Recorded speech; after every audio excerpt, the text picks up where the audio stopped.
గణపతి నగరం మండల కేంద్రంలో చోరీ ఘటన కలకలం రేపింది. స్థానికంగా ఉన్న సాయి గణేష్ జ్యువెలరీ షాప్ వెనుక గోడకు కన్నం వేసి లోపలికి వెళ్లిన దుండగులు బంగారం, నగదు సహా విలువైన ఆభరణాలను దొంగలించారు.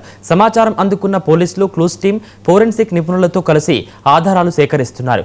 ఘటనకు సంబంధించిన సీసీటీవీ డీవీఆర్ను దుండగులు ధ్వంసం చేసినట్లు పోలీసులు గుర్తించారు.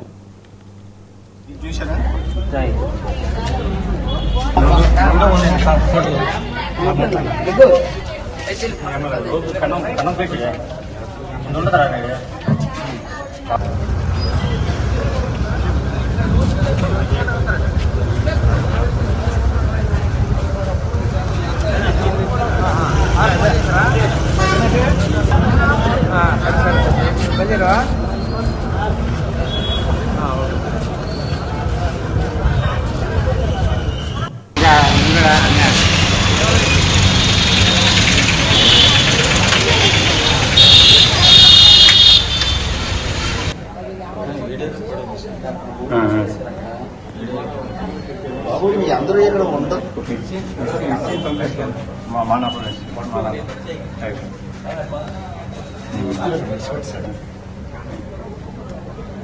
సార్ ఇప్పుడే నేను చూశాను.